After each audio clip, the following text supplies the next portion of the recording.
Welcome back दोस्तों, आपका अपना YouTube channel yes competitive classes में आपका फिर से धमाकेदार स्वागत है। तो हम लोग देख रहे हैं, क्या देख रहे हैं? यूथ कंपटीशन टाइम्स देख रहे हैं। क्या देख रहे हैं? यूथ कंपटीशन टाइम्स समान ज्ञान जीके। क्या देख रहे हैं? यूथ कंपटीशन टाइम्स समान ज्ञान जीके। इसमें टोटल यानी 2020 तक जितना भी प्रीवियस ईयर में प्रश्न पूछे गए हैं, जैसे क्या क्या दिया गया है। ग्रुप डी हो गया, क्या दिया गया है? ग्रुप डी हो गया, NTPC, RRB JE, RPF, constable, SI, ALP stage 1, ALP stage 2 और भी ईटीसी जितना भी वगैरह वगैरह एग्जाम हुआ है, और भी वो सारा प्रश्न प्रीवियस ईयर जितना भी प्रीवियस ईयर में पूछे गए प्रश्न हैं वो सारा इस बुक में इंक्लूड है। तो इस बुक को एक बार आप ज़रूर पढ़ें, ये ज़रूर पढ़ें। और ये बुक अगर आप एक बार पढ़ते हैं तो आपके जितना भी कॉन्फिडेंस लेवल होता है एग्ज़ाम के दृष्टिकोण से बहुत ही महत्वपूर्ण साबित होगा, क्योंकि इस बुक में चैप्टर वाइज दिया गया है।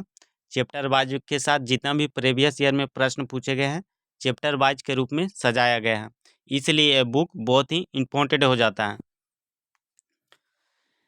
तो हम लोग क्वेश्चन नंबर के लेट ना करते हुए, इसमें टोटल कितना प्रश्न है? तो 3100 प्रश्न है, जो वन लाइनर है, ऑप्शनल है। हम लोग क्वेश्चन नंबर 100 तक देख चुके थे, आज देखेंगे क्वेश्चन नंबर 101 से। क्वेश्चन नंबर 101 से स्टार्ट करने से पहले हम आपसे एक रिक्वेस्ट है फ्रेंड, प्लीज़ हमारे चैनल को अगर पहली बार आए हैं, हमारे चैनल पे नए हैं, तो हमारे चैनल को प्लीज़ सब्सक्राइब करें, दोस्तों के साथ शेयर करें, कमेंट लाइक करें। हाँ फ्रेंड, और बेल आइकन को ज़रूर दबाएं ताकि सबसे पहले नोटिफिकेशन आपके पास पहुँचे। क्वेश्चन नंबर 101 की ओर बढ़ते हैं। क्वेश्चन नंबर 101 में क्या कह रहा है? पल्लव वंश के कौन से राजा थे जो संस्कृत में नाटक भी लिखा करते थे? तो इसका सही आंसर हो जाता है option number B, Mahendra Varman. इसके साथ एक फैक्ट पढ़ लेते हैं फ्रेंड कि इसके साथ फैक्ट क्या क्या जुड़ा हुआ है।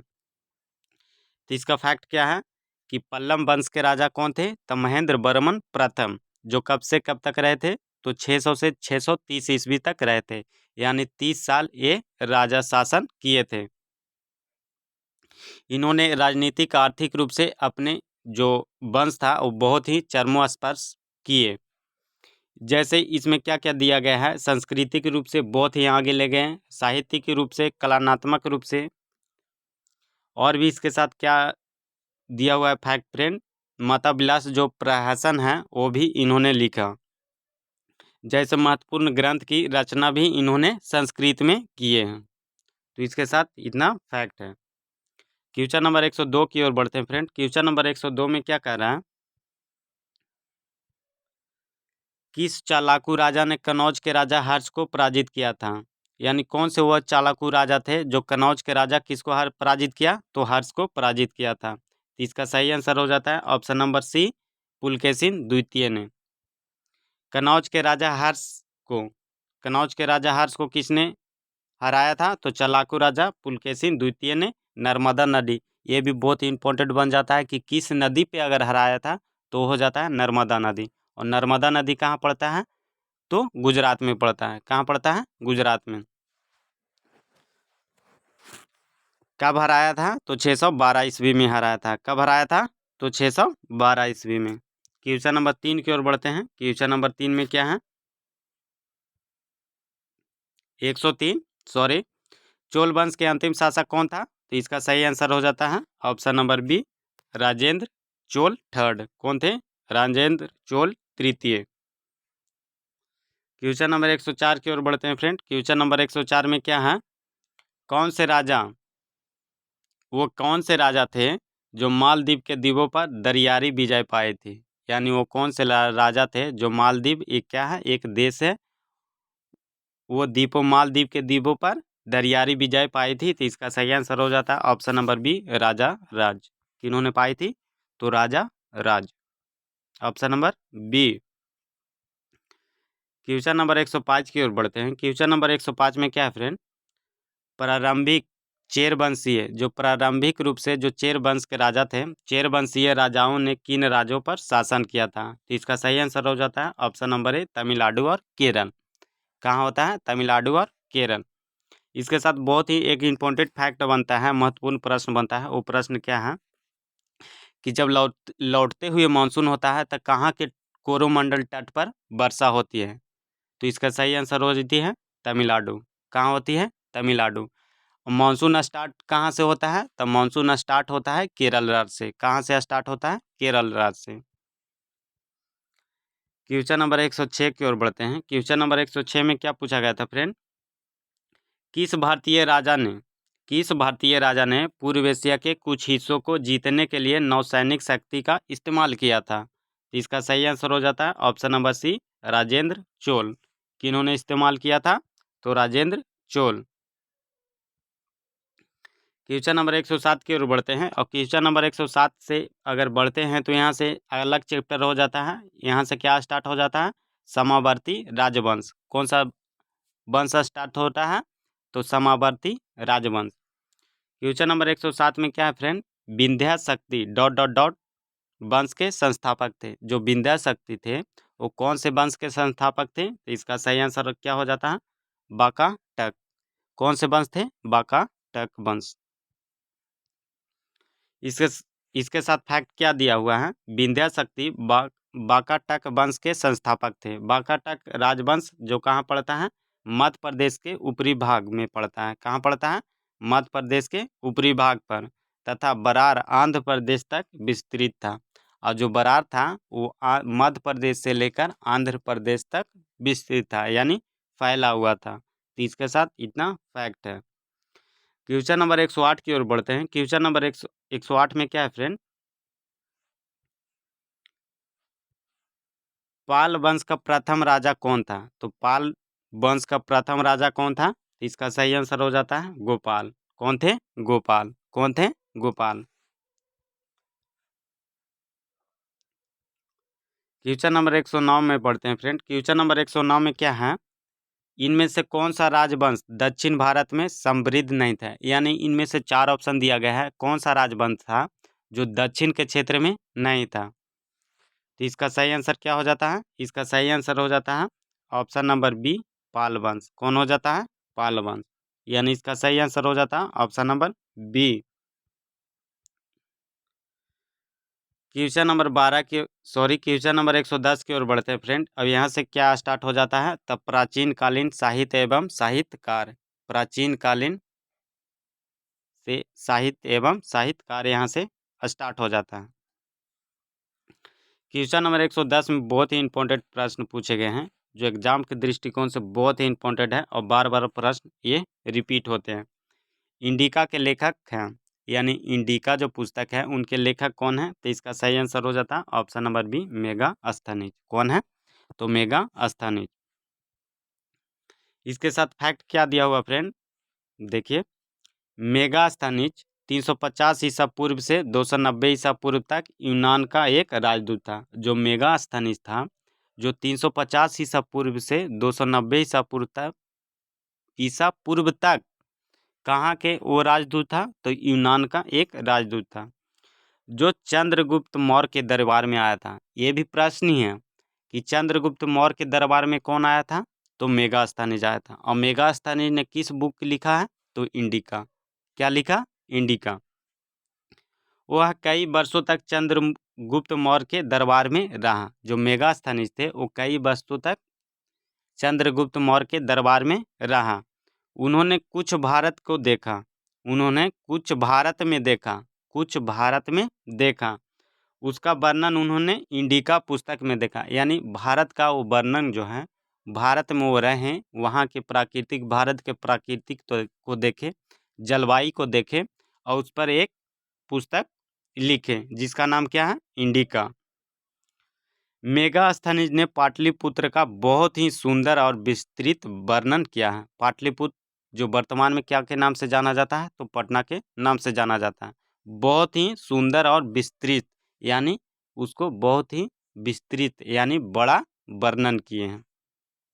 तो इसके साथ इतना फैक्ट था। हाँ फ्रेंड, आपसे एक रिक्वेस्ट है कि अगर हमारे चैनल पे आप पहली बार आए हैं तो प्लीज़ हमारे चैनल को सब्सक्राइब करें, दोस्तों के साथ शेयर करें, कमेंट लाइक करें। हाँ फ्रेंड, और बेल आइकन को जरूर दबाएं ताकि सबसे पहले नोटिफिकेशन आपके पास पहुंचे। क्वेश्चन नंबर 112 में क्या है फ्रेंड? क्वेश्चन नंबर 112 में है, तमिल कवि कंबन ने निम्नलिखित में से किस ग्रंथ के तमिल संस्करण में संकलन किया? यानी तमिल जो कवि हैं कौन है, तो कंबन, जो क्या किए, ग्रंथ, किस ग्रंथ को, वो तमिल संस्करण का संकलन किए हैं, यानी वो ग्रंथ तमिल में था उनको संस्करण किए हैं। तो इसका सही आंसर क्या हो जाता है, रामायण। जो रामायण था वो कंबन यानी तमिल कवि कंबन ने तमिल में संस्करण किए। किस चीज़ में किए, तो तमिल में किए। तो इसका सही आंसर हो जाता है ऑप्शन नंबर बी।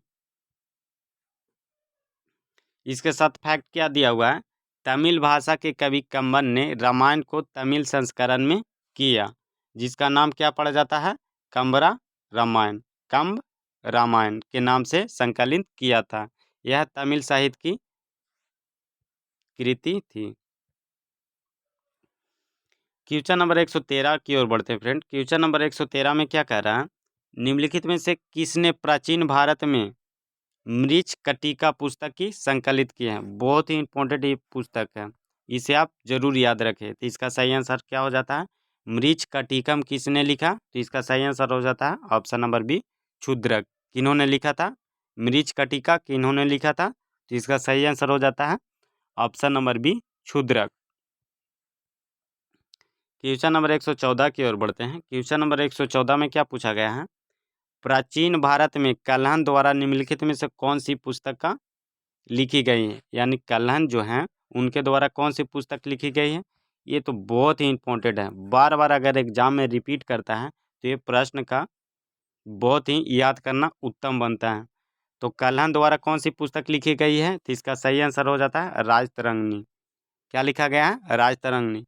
और राजतरंगिणी में किस राज का वर्णन किया गया है, तो इसका सही आंसर हो जाता है ऑप्शन नंबर बी, यानी जम्मू कश्मीर का राजतरंगिणी जो बुक है उसमें किसके द्वारा लिखा गया है, तो कल्हण के द्वारा लिखा गया है, जिसमें जम्मू कश्मीर का वर्णन किया गया है। तो इसका सही आंसर हो जाता है option number B. Question number 115 की ओर बढ़ते हैं। क्वेश्चन नंबर 115 में क्या है फ्रेंड, जैसे महत्वपूर्ण पुस्तकें लिखा हुआ है वो पुस्तक एक बार आप जरूर देखिए। हर्षचरित, हर्षचरित किसके द्वारा लिखा गया, तो हर्षचरित बाणभट्ट द्वारा लिखा गया। राजतरंगिणी किसके द्वारा लिखा गया, तो कल्हण द्वारा लिखा गया। मुद्रा राक्षस किसके द्वारा लिखा गया, तो विशाख दत्त द्वारा लिखा गया। किसके द्वारा लिखा गया, विशाख दत्त। मुद्रा राक्षस विशाख दत्त, राजतरंगिणी कल्हण, हर्षचरित बाणभट्ट। विक्रमो बरसियम किसके द्वारा लिखा गया, तो कालिदास द्वारा लिखा गया। किसके द्वारा लिखा गया, विक्रमो बरसियम किसके द्वारा लिखा गया, तो कालिदास द्वारा लिखे गए। क्वेश्चन नंबर 115 की ओर बढ़ते हैं। क्वेश्चन नंबर 115 में क्या पूछा गया था, संगम काल के महत्व काव्य शिल्पादिकारम और मणिमेखलय खाली स्थान भाषा में लिखे गए थे। जो शिल्पादिकारम है और मणिमेखलय, शिल्पादिकारम और मणिमेखलय जो पुस्तक है वो किस महाकाव्य का लिखा गया है। तो इसका सही आंसर क्या हो जाता है, ऑप्शन नंबर डी, किस भाषा में लिखा गया है। तो इसका सही आंसर हो जाता है तमिल भाषा में लिखा गया है। किस भाषा में लिखा गया है, तो तमिल भाषा में लिखा गया है। क्या क्या है, तो शिल्पादिकारम और मणिमेखलय। क्या है, शिल्पादिकारम और मणिमेखलय किस भाषा में अगर लिखा गया है, तो इसका सही आंसर हो जाता है ऑप्शन नंबर डी, तमिल भाषा में लिखा गया है। बहुत ही इंपॉर्टेंट बनता है। क्या पूछा गया देखिए, आरआरबी ग्रुप डी में 2018 में फर्स्ट शिफ्ट में पूछा गया प्रश्न। क्वेश्चन नंबर 116 की ओर बढ़ते हैं। क्वेश्चन नंबर 116 में क्या है, किसने संस्कृत नाटक मुद्रा राक्षस लिखा था। तो इसका सही आंसर हो जाता option number C, Vishakh Datt. Mudra Rakshas किसके द्वारा लिखा गया है, तो इसका सही आंसर हो जाता है Vishakh Datt, option number C. Question number 117 की ओर बढ़ते हैं। क्वेश्चन नंबर 117 में क्या है फ्रेंड, निम्नलिखित में से कौन सा प्राचीन ग्रंथ पांचवा वेद भी कहा जाता है, यानी कौन सा प्राचीन ग्रंथ है जिसको पांचवा वेद कहा जाता है। ऐसे वेद तो प्रॉपर 4 हैं, लेकिन वह कौन सा प्राचीन ग्रंथ है उसको पांचवा वेद का रूप दिया जाता है। तो इसका सही आंसर हो जाता है ऑप्शन नंबर डी, महाभारत को पांचवा वेद का रूप दिया जाता है। इसका सही आंसर हो जाता है ऑप्शन नंबर डी। इसके साथ क्या फैक्ट जुड़ा हुआ है? महाभारत को पांचवा वेद भी कहा जाता है। यह हिंदुओं का एक प्रमुख ग्रंथ है। महाभारत को पांचवा वेद कहा जाता है। यह हिंदुओं का महत्वपूर्ण ग्रंथ है। महाभारत में 1,00,000 श्लोक हैं। कितना श्लोक है महाभारत में? कितना श्लोक है? तो 1,00,000 श्लोक हैं। इनके रचयिता कौन होते हैं? तो महाभारत के रचयिता कौन है? तो देवपायन वेदव्यास। किसके द्वारा महाभारत लिखा गया है? तो वेदव्यास द्वारा लिखा गया है। भारतीय संस्कृति में वेद सनातन धर्म के मूल और सबसे प्राचीन धर्म ग्रंथ है। सनातन धर्म हिंदू धर्म को ही कहा जाता है। तो क्या लिखा गया है कि भारतीय संस्कृति में वेद सनातन धर्म के महत्वपूर्ण और सबसे प्राचीन धर्म ग्रंथ हैं। इन ग्रंथों को पवित्र और अनौपचारिक रूप से माना जाता है। वेदों की संख्या 4 है, लेकिन महाभारत को पांचवा वेद भी कहा जाता है। वेद कौन कौन हो गए? ऋग्वेद हो गए, सामवेद हो गए, यजुर्वेद और अथर्ववेद। क्वेश्चन नंबर 118 की ओर बढ़ते हैं। क्वेश्चन नंबर 118 में क्या पूछा गया फ्रेंड? रघुवंशम संकलित किया गया है, यानी रघुवंशम जो है किसके द्वारा लिखा गया है? तो इसका सही आंसर हो जाता है कालिदास। किसके द्वारा लिखा गया है? तो कालिदास। किसके द्वारा लिखा गया है रघुवंशम? कालिदास। इसके साथ क्या फैक्ट जुड़ा हुआ फ्रेंड? रघुवंशम कालिदास द्वारा रचित महाकाव्य है। एक क्या है? रघुवंशम एक क्या है? तो एक महाकाव्य है। इस महाकाव्य में 19 सर्गों की रघुकुल में उत्पन्न 29 राजाओं का वर्णन किया गया है। 19 सर्गों में, कितना सर्गों में? 19 सर्गों में रघुकुल में उत्पन्न, यानी कहाँ उत्पन्न? तो रघुकुल में। कितने राजाओं का वर्णन किया गया है? तो 29 राजाओं का वर्णन किया गया है। कितने राजाओं का वर्णन किया गया है? 29 राजाओं का वर्णन किया गया है। कालिदास द्वारा लिखे गए अन्य रचनाएं और कौन कौन है उसको भी एक बार पढ़ते हैं। तो अभिज्ञान शकुंतलम बहुत ही इंपॉर्टेंट होता है। अभिज्ञान शकुंतलम किसके द्वारा लिखा गया? तो कालिदास द्वारा लिखा गया। विक्रमोर्वशीयम, कुमार संभवम, मेघदूतम, ऋतु संहारम, बहुत ही कालिदास द्वारा लिखे गए बहुत ही रचनाएं बहुत ही इंपॉर्टेंट होते हैं, जो एग्जाम में बार बार पूछे जाते हैं। रघुवंशम, मेघदूतम तो आप याद करके रख लीजिए, एकदम रट्टा मार लीजिए कि मेघदूतम किसके द्वारा लिखा गया है? तो कालिदास द्वारा लिखा गया। ऋतु संहारम किसके द्वारा लिखा गया? तो कालिदास द्वारा लिखा गया। क्वेश्चन नंबर 119 की ओर बढ़ते हैं। क्वेश्चन नंबर 119 में क्या है? पंचतंत्र का लेखक कौन है? तो इसका सही आंसर क्या हो जाता है? Vishnu Sharma, option number B. Question number 120 की ओर बढ़ते हैं। क्वेश्चन नंबर 120 में क्या पूछा गया था फ्रेंड? पंचतंत्र दंत कथाएं किसके द्वारा रचित मानी जाती है? तो इसका सही आंसर क्या हो जाता? Option number B, Vishnu Sharma. Question number 121 की ओर बढ़ते हैं। क्वेश्चन नंबर 121 में क्या पूछा गया था फ्रेंड? निम्नलिखित में से किसने भारत को प्राचीन ग्रंथ नाट्यशास्त्र को संकलित किया है? तो इसका सही आंसर हो जाता है भरत मुनि। क्या हो जाता है? भरत मुनि। नाट्यशास्त्र किसको किन्होंने संकलित किया है? तो इसका सही आंसर हो जाता है ऑप्शन नंबर डी, भरत मुनि। किन्होंने संकलित किया है? तो ऑप्शन नंबर डी, भरत मुनि द्वारा संकलित नाट्यशास्त्र किया गया। क्वेश्चन नंबर 122 की ओर बढ़ते हैं। क्वेश्चन नंबर 122 में क्या पूछा गया था? प्राचीन संस्कृत व्याकरण पुस्तक अष्टाध्याय के लेखक कौन है? बहुत ही इंपॉर्टेंट है। तो इसका सही आंसर हो जाता है ऑप्शन नंबर सी, पाणिनि। अष्टाध्याय का लेखक कौन है? संस्कृत व्याकरण पुस्तक अष्टाध्याय का लेखक कौन है? तो ऑप्शन नंबर सी, पाणिनि। कौन है? पाणिनि। क्वेश्चन नंबर 123 की ओर बढ़ते हैं। क्वेश्चन नंबर 123 में क्या है? पंच सिद्धांतकम, बृहत संहिता और सांख्य सिद्धांत के लेखक कौन है? बहुत ही इंपॉर्टेंट है। तो इसका सही आंसर हो जाता है बारहमिहिर। कौन है? बारहमिहिर। पंच सिद्धांतिका, बृहत संहिता और सांख्य सिद्धांत के लेखक कौन है? पंच सिद्धांतिका, बृहत् संहिता और क्या है तो सांख्य सिद्धांत के लेखक कौन है? तो इसका सही आंसर हो जाता है ऑप्शन नंबर डी, बारहमिहिर।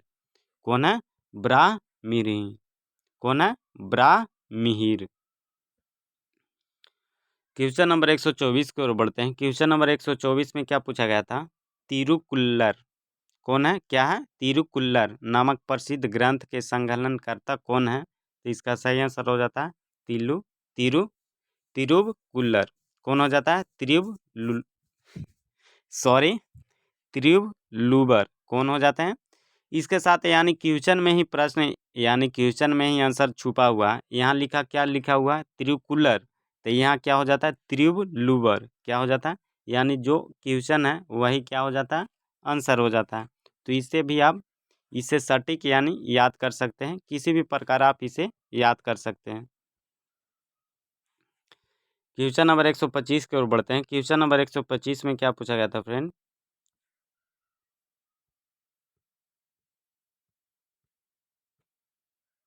चरक संहिता क्या है? चरक संहिता चिकित्सा की किस शाखा से संबंधित है? तो इसका सही आंसर हो जाता है आयुर्वेद। क्या हो जाता है?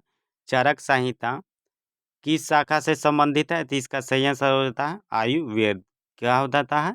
आयुर्वेद। क्या हो जाता है? आयुर्वेद। इसके साथ फैक्ट क्या जुड़ा हुआ है? चरक संहिता आयुर्वेद से संबंधित प्रसिद्ध ग्रंथ है। यह संस्कृत भाषा में लिखा गया है।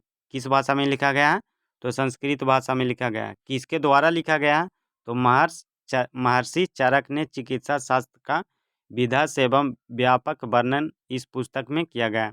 यानी चरक संहिता किसके द्वारा लिखा गया है? तो महर्षि चरक द्वारा ही लिखा गया है। किसके द्वारा लिखा गया है? तो महर्षि चरक द्वारा। तो इसका सही आंसर क्या हो जाता है? Option number B, Ayurveda.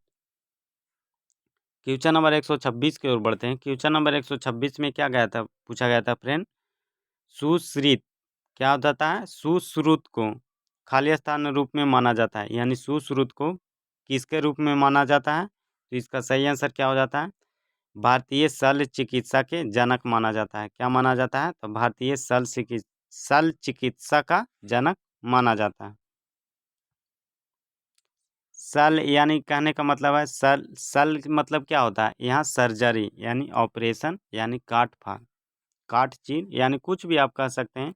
सल यानी सर्जरी के जनक माना जाता है। किसका जनक माना जाता है? तो सर्जरी चिकित्सा का जनक माना जाता है। इससे भी आप याद कर सकते हैं।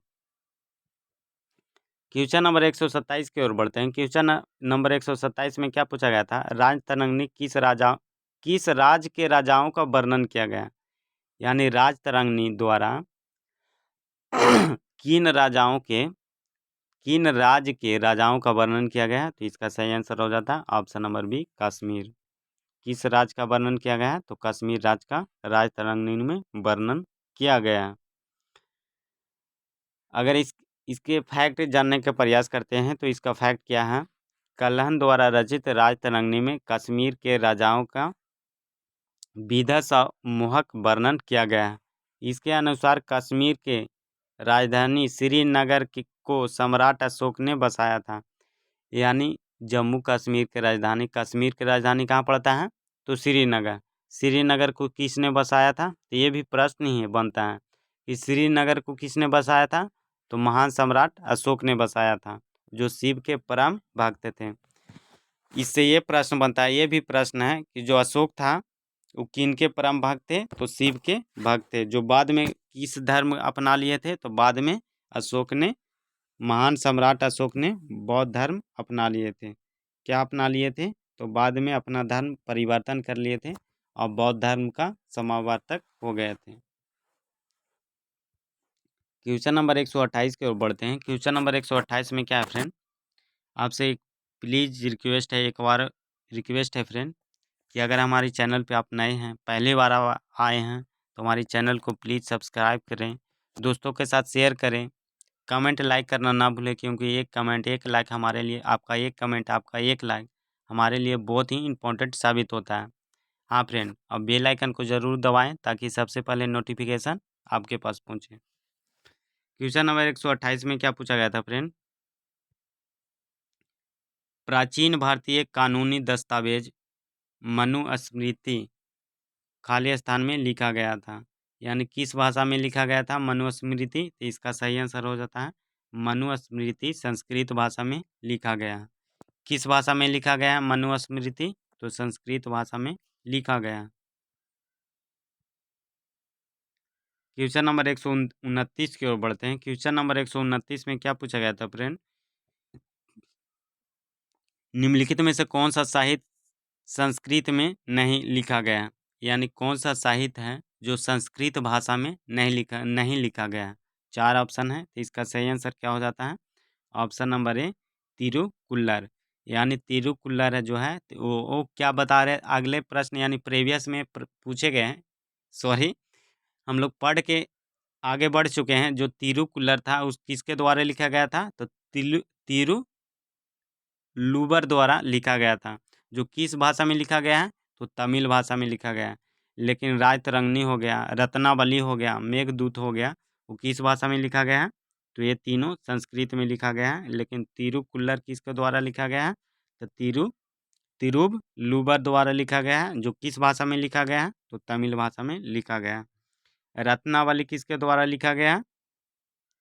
तो रत्नावली किसके द्वारा लिखा गया है? तो रत्नावली लिखा गया है हर्ष द्वारा, जो किस भाषा में है? संस्कृत में है। राजतरंगिणी किसके द्वारा लिखा गया है? तो कल्हण द्वारा लिखा गया है, जो किस भाषा में है? संस्कृत में है। मेघदूत किसके द्वारा लिखा गया है? तो कालिदास द्वारा लिखा गया, किस भाषा में है? तो संस्कृत में है। तो इसका सही आंसर हो जाता है ऑप्शन नंबर ए। क्वेश्चन नंबर 130 की ओर बढ़ते हैं। क्वेश्चन नंबर 130 में क्या पूछा गया था फ्रेंड? इनमें से कौन सा एक भारतीय गणितज्ञ थे? कौन से एक हैं जो भारतीय गणितज्ञ हैं? तो इसका सही आंसर क्या हो जाता है? सही आंसर हो जाता है option number C Bhaskar. Bhaskar कहाँ के गणितज्ञ थे? तो ये भारतीय थे। Option number C. इसके साथ फैक्ट क्या दिया हुआ है फ्रेंड? भास्कर प्रथम 600 से 680 ईस्वी तक भारत के 7वीं शताब्दी में महान गणितज्ञ थे। भास्कर कहाँ के रहने वाले थे? तो भारत का ही रहने वाले थे। वो कब से कब तक रहे हैं? तो 600 से 680 ईसा पूर्व तक महान गणितज्ञ थे। उन्होंने ही सबसे पहले संख्याओं को हिंदू दार्शनिक पद्धति में लिखना आरंभ किया। यानी संख्या जो होते हैं, हम लोग जो संख्या लिखते हैं दशमिक यानी डेसिमल में लिखते हैं, किसके द्वारा सबसे पहले लिखा गया? तो सबसे पहले भास्कर द्वारा लिखा गया। भास्कर कहाँ के रहने वाले थे? तो भारत का ही रहने वाले थे। उन्होंने आर्यभट्ट की कृतियों पर भी टीका लिखा गया। यानी उन्होंने आर्यभट्ट की जो कृतियाँ थी उनकी कैसी शिष्टाचार थी, उनकी कैसी जीवन थी, उसको पर भी टीका लिखे हैं। तो इसका सही आंसर हो जाता भारत के भारतीय कौन थे? तो भास्कर। क्वेश्चन नंबर 131 की ओर बढ़ते हैं। क्वेश्चन नंबर 131 में क्या पूछा गया था फ्रेंड? इनमें से कौन से गणित विषय पर लिखित एक मध्ययुगीन भारतीय पुस्तक है? तो इसका सही आंसर हो जाता है लीलावती। क्या हो जाता है? लीलावती। लीलावती यानी किस भाषा पर लिखा गया, किस विषय पर लिखा गया है? तो ये हो जाता है गणित। क्या है? गणित। जो कब लिखा गया है? तो मिडर्न हिस्टोरी में, यानी भारतीय मध्ययुगीन भारतीय पुस्तक में लिखा गया, यानी वर्णन किया गया। तो इसका सही आंसर हो जाता है option number B Lilavati. Question number 132 की ओर बढ़ते हैं। क्वेश्चन नंबर 132 में क्या पूछा गया था फ्रेंड? मनुस्मृति को अंग्रेजी में अनुवाद किसने किया? तो इसका सही आंसर क्या हो जाता है? Option number B George Buhler द्वारा मनुस्मृति को अंग्रेजी में अनुवाद किया गया। क्वेश्चन नंबर 133 की ओर बढ़ते हैं। क्वेश्चन नंबर 133 में क्या पूछा गया था? हर्षचरित राजा हर्षवर्धन की जीवनी है। हर्ष जो चरित्र है पुस्तक है वो कौन से राजा उसमें वर्णन किया गया है? तो राजा हर्षवर्धन की जीवनी है। किन्होंने लिखी थी? तो हर्षचरित किसने लिखी थी? तो इसका सही आंसर क्या हो जाता है? वानभट्ट। किसके द्वारा लिखा गया है हर्षचरित? तो वानभट्ट द्वारा लिखा गया है। कौन से राजाओं का उसमें जीवनी है? तो हर्षवर्धन। किसका है? राजा हर्षवर्धन की उसमें जीवनी लिखा गया। तो इसका सही आंसर हो जाता है ऑप्शन नंबर सी, वान भट्ट। क्वेश्चन नंबर 134 की ओर बढ़ते हैं। क्वेश्चन नंबर 134 में क्या पूछा गया था फ्रेंड? डॉट डॉट डॉट खाली स्थान द्वारा रचित हर्षचरित हमें हर्ष और उनके प्रशासन के बारे में सही जानकारी देता है। तो इसका सही आंसर हो जाता है ऑप्शन नंबर ए, वान भट्ट। क्वेश्चन नंबर 135 की ओर बढ़ते हैं। क्वेश्चन नंबर 135 में क्या पूछा गया था फ्रेंड? प्राचीन काल में अमर सिंह द्वारा भाषा के शब्दों का एक शब्दकोश तैयार किया गया था। क्या तैयार किया गया था? तो अमर सिंह द्वारा भाषा के शब्दों का एक शब्दकोश, जिसको हम लोग क्या बोलते हैं आजकल? डिक्शनरी। इंग्लिश में क्या बोलते हैं? तो डिक्शनरी बोलते हैं। उसी को हिंदी में क्या बोलते हैं? तो शब्दकोश बोलते हैं। तो अमर सिंह द्वारा भाषा के शब्दों का एक शब्दकोश तैयार किया गया था, जिसका नाम अमरकोश था। तो किस भाषा में था? तो इसका सही आंसर हो जाता है ऑप्शन नंबर बी, संस्कृत भाषा में था। किस भाषा में था? संस्कृत भाषा में था। क्वेश्चन नंबर हम लोग 136 की ओर बढ़ते हैं। क्वेश्चन नंबर 136 में क्या है फ्रेंड? क्वेश्चन नंबर 136 से क्या स्टार्ट हो जाता है? प्राचीन कालीन सत्ता स्थापत्य कला, चित्रकला, संगीत कला। क्वेश्चन नंबर 136 में क्या है? बहुत ही इंपॉर्टेंट है। एलिफेंटा की गुफाएं कहाँ स्थित है? तो इसका सही आंसर क्या हो जाता है? Option number C, Mumbai. कहाँ स्थित है? ऑप्शन नंबर सी, मुंबई में। यूनेस्को में कब शामिल एलिफेंटा की गुफाएं यूनेस्को में कब शामिल किया गया? इसका सही आंसर हो जाता है 1987 में यूनेस्को में एलिफेंटा गुफाएं को विश्व धरोहर के रूप में घोषित किया गया। क्वेश्चन नंबर 137 की ओर बढ़ते हैं। क्वेश्चन नंबर 137 में क्या है फ्रेंड? ऐहोल शिलालेख निम्नलिखित में से किन राजाओं से जुड़े हुए हैं? तो इसका सही आंसर हो जाता है पुलकेशिन द्वितीय। कहाँ से जुड़ा हुआ है? तो पुलकेशिन द्वितीय से। किस शासक से जुड़ा हुआ है? पुलकेशिन द्वितीय। क्वेश्चन नंबर 138 की ओर बढ़ते हैं। 138 की ओर बढ़ते हैं। अजंता की गुफा की चित्रकला भारत में डॉट डॉट डॉट खाली के स्वर्ण युग का प्रमाण है। तो अजंता की गुफाएं चित्रकला भारत में डॉट डॉट डॉट स्वर्ण युग का प्रमाण है, यानी किस धर्म के? तो इसका सही आंसर हो जाता है अजंता के गुफाएं बौद्ध धर्म के स्वर्ण युग का प्रमाण है। ऑप्शन नंबर ए, बौद्ध धर्म। क्वेश्चन नंबर 139 की ओर बढ़ते हैं। क्वेश्चन नंबर 139 में क्या है फ्रेंड? अजंता के चित्र क्या चित्रित करती है? तो इसका सही आंसर हो जाता है जातक कथाएं। और जातक कथाएं किस धर्म का है? तो इसका सही आंसर हो जाता है बौद्ध धर्म। क्वेश्चन नंबर 140 की ओर बढ़ते हैं। क्वेश्चन नंबर 140 में क्या पूछा गया था फ्रेंड? अजंता और एलोरा के गुफाएं डॉट डॉट डॉट खाली स्थान धर्म की पहली वास्तुकला, गुफा चित्रकला एवं मूर्तिकला के उत्तम उदाहरण में से एक है। एलोरा अजंता की गुफाएं किस धर्म के सबसे पहली वास्तुकला, गुफा चित्रकला एवं मूर्तिकला के उत्तम उदाहरण में से एक है? तो इसका सही आंसर क्या हो जाता है? तो इसका सही आंसर हो जाता है ऑप्शन नंबर ए, बुद्ध। उसी को कहा गया है बौद्ध धर्म, यानी बौद्ध लिखना चाहिए, इसलिए यहाँ बुद्ध लिखा गया है, यानी बौद्ध धर्म का। किस धर्म का? बौद्ध धर्म का। अजंता एलोरा की गुफाएं किस धर्म का सबसे महत्वपूर्ण है? ये हो जाता है बौद्ध धर्म, ऑप्शन नंबर ए। इसके साथ फैक्ट क्या जुड़ा हुआ है? महाराष्ट्र के औरंगाबाद जिले में स्थित अजंता और एलोरा के गुफाएं बौद्ध धर्म की सबसे पहली वास्तुकला, गुफा चित्रकला, मूर्तिकला के उत्तम उदाहरण में से एक है। महाराष्ट्र में कौन सा जिला है? तो औरंगाबाद जिला में स्थित है। क्वेश्चन नंबर 141 की ओर बढ़ते हैं। क्वेश्चन नंबर 141 में क्या पूछा गया था फ्रेंड? अजंता और एलोरा के गुफाएं किस राज्य में स्थित है? तो इसका सही आंसर हो जाता है ऑप्शन नंबर बी। अगर जिला की बात करता है तो महाराष्ट्र के औरंगाबाद जिला में। क्वेश्चन नंबर 142 की ओर बढ़ते हैं। क्वेश्चन नंबर 142 में क्या पूछा गया था फ्रेंड? अजंता की गुफाएं जो करीब 30 रॉक आर्ट बौद्धिक गुफा है, जो भारतीय कला के बेहतरीन जीवित उदाहरण है, विशेष रूप से पेंटिंग में कहाँ स्थापित है, यानी कहाँ स्थित है? तो इसका सही आंसर हो जाता है option number B, Aurangabad Maharashtra में पड़ता है। औरंगाबाद जिला जो कहाँ पड़ता है, महाराष्ट्र में भी पड़ता है। एक औरंगाबाद जो जिला होता है वो बिहार में भी पड़ता है, तो इससे आप कंफ्यूज मत होइएगा कि औरंगाबाद जिला तो बिहार में पड़ता है, ये तो महाराष्ट्र दिया हुआ है, ये तो गलत है। लेकिन ऐसा कोई बात नहीं है। और भी ज़िले हैं, जो बहुत से ज़िले होते हैं, जो हर एक राज्य के जो ज़िले होते हैं, जो बहुत सेम टू सेम होता है। तो इससे आप कन्फ्यूज़ मत होइएगा कि औरंगाबाद तो ज़िला बिहार में पड़ता है, ये तो औरंगाबाद दिया हुआ है, लेकिन ऐसा कोई बात नहीं है। औरंगाबाद ज़िला महाराष्ट्र में भी है। क्वेश्चन नंबर 143 की ओर बढ़ते हैं। क्वेश्चन नंबर 143 में क्या पूछा गया था? महाराष्ट्र के औरंगाबाद ज़िला में अजंता की गुफाएँ, जिसमें 30 चट्टानों को काटकर एक बौद्ध गुफाएँ बनाई गई थी, वह कितनी प्राचीन थी? तो इसका सही आंसर हो जाता है 2वीं सदी ईसा पूर्व। कौन सी सदी में? तो दूसरी सदी ईसा पूर्व थी। कितना प्राचीन है? तो दूसरी सदी ईसा पूर्व। क्वेश्चन नंबर 144 की ओर बढ़ते हैं।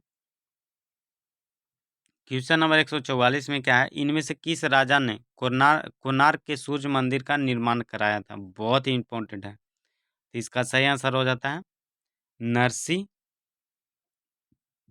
नरसिम्हा देव प्रथम। कौन है?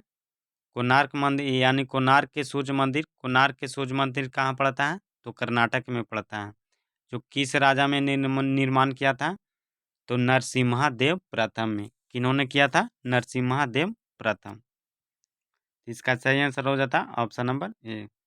क्वेश्चन नंबर 145 की ओर बढ़ते हैं। क्वेश्चन नंबर 145 में क्या है? निम्नलिखित मंदिरों मंदिरों में से किसे यूरोपीय नाविकों द्वारा ब्लैक पगोड़ा भी कहा गया है? बहुत ही इंपॉर्टेंट है। इसको क्या कहा गया है? यानी कोणार्क मंदिर को ब्लैक पगोड़ा भी कहा गया है। कोणार्क मंदिर, सॉरी वहाँ कर्नाटक बोल दिए थे। कोणार्क मंदिर कहाँ पड़ता है? तो कोणार्क के मंदिर, जिसको ब्लैक पगोड़ा भी कहा जाता है, वो कहाँ पड़ता है? तो उड़ीसा में पड़ता है। कहाँ पड़ता है? उड़ीसा में पड़ता है। सॉरी, कर्नाटक में नहीं पड़ता है, उड़ीसा में पड़ता है।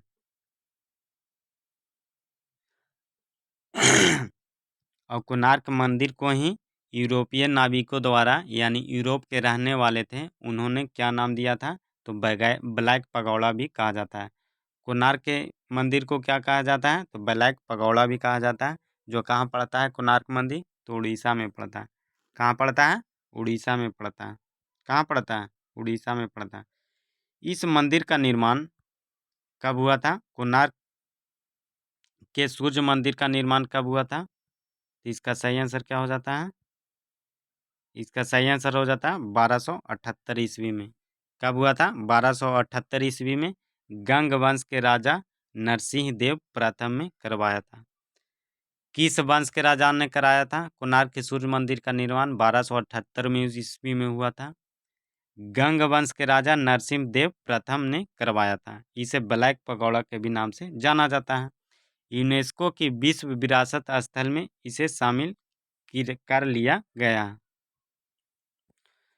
तो क्वेश्चन नंबर, अब क्या हम लोग बढ़ते हैं क्वेश्चन नंबर 146 की ओर बढ़ते हैं। क्वेश्चन नंबर 146 में क्या है?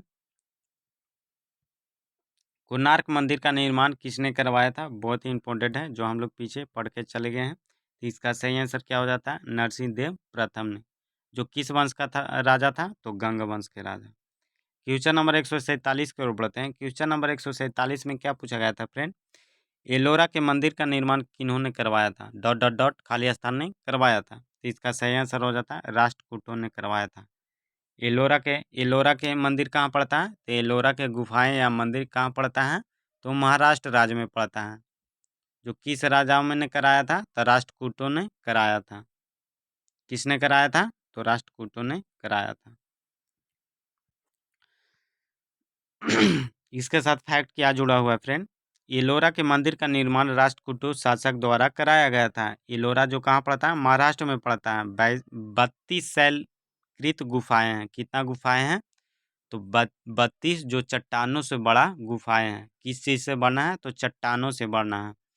गुफा की संख्या 16 में, यानी 32 गुफाएं चट्टान से बना हुआ है, लेकिन गुफा संख्या 16 में, बहुत ही इंपॉर्टेंट है, गुफा संख्या 16 में शिव मंदिर स्थापित किया गया है। यानी 32 चट्टानों से जो बना हुआ गुफाएं की संख्या कितना है? 32 है। लेकिन 16वें नंबर के जो गुफाएं हैं उसमें शिव मंदिर स्थापित है, यानी शिव मंदिर का निर्माण किया गया है, जिसे कैलाश मंदिर के भी नाम से जाना जाता है। द्रविड़ शैली के कैलाश मंदिर का निर्माण राष्ट्रकूट के राजा कृष्ण प्रथम ने करवाया था। कैलाश मंदिर का निर्माण किसने कराया था? तो राष्ट्रकूट के राजा कृष्ण प्रथम ने करवाया था। क्वेश्चन नंबर 148 की ओर बढ़ते हैं। क्वेश्चन नंबर 148 में क्या है? बृहदेश्वर मंदिर खाली स्थान में है। तो बृहदेश्वर मंदिर कहाँ है? तंजावुर में। तो तंजावुर कहाँ पड़ता है? तो तमिलनाडु में पड़ता है। कहाँ पड़ता है? तमिलनाडु में पड़ता है। बहुत ही इंपॉर्टेंट है। क्वेश्चन नंबर हम लोग 149 की ओर बढ़ रहे हैं। धीरे धीरे हम लोग 1.5 सेंचुरी के बहुत ही करीब हैं। क्वेश्चन नंबर 149 में क्या है? बृहदेश्वर मंदिर राजा ... खाली स्थान द्वारा बनाया गया था। इसका सही आंसर क्या हो जाता है? राजा राज चोल प्रथम द्वारा बनाया गया था। बृहदेश्वर मंदिर किस राजा द्वारा बनाया गया था? तो राजा राज चोल प्रथम द्वारा बनाया गया था। जो बृहदेश्वर मंदिर कहाँ पड़ता है? तो तंजावुर यानी तमिलनाडु में पड़ता है। क्वेश्चन नंबर हम लोग 150 की ओर बढ़ते हैं। आवाज का अंतिम प्रश्न। क्वेश्चन नंबर 150 में क्या है? बृहदेश्वर मंदिर ... खाली स्थान काल का महानतम वास्तुकला स्मारक है जो तंजावुर में पड़ता है। तो इसका सही आंसर क्या हो जाता है? चोल काल का। किस काल का? चोल काल का। तंजावुर कहाँ पड़ता है? बृहदेश्वर मंदिर का निर्माण किस राजा ने कराया था? तो चोल राजा राजा राज प्रथम द्वारा कराया गया था। किसका द्वारा कराया गया था? तो राजा राज प्रथम द्वारा कराया गया था। किस वंश के राजा थे? तो चोल वंश के राजा थे। किस वंश के राजा थे? चोल वंश के राजा थे। जो तंजावुर कहाँ पड़ता है? तो तंजावुर कहाँ पड़ता है? तो तंजावुर पड़ता है तमिलनाडु में पड़ता है। तो हम लोग 1.5 सेंचुरी मारे हम लोग दिए। तो ये वीडियो आपको कैसा लगा? अगर हमारी मेहनत पसंद आए तो हमारी वीडियो को लाइक कमेंट ज़रूर कीजिए, क्योंकि एक कमेंट एक लाइक, आपका एक कमेंट एक लाइक हमारे लिए बहुत ही इम्पोर्टेंट साबित होता है। तो प्लीज़ आपसे रिक्वेस्ट है कि हमारे चैनल को सब्सक्राइब करें, दोस्तों के साथ शेयर करें, कमेंट लाइक करना ना भूलें। हाँ, और बेल आइकन को ज़रूर दबाएं ताकि सबसे पहले नोटिफिकेशन आपके पास पहुंचे। इसी के साथ नेक्स्ट वीडियो में मिलते हैं। जय हिंद, जय भारत।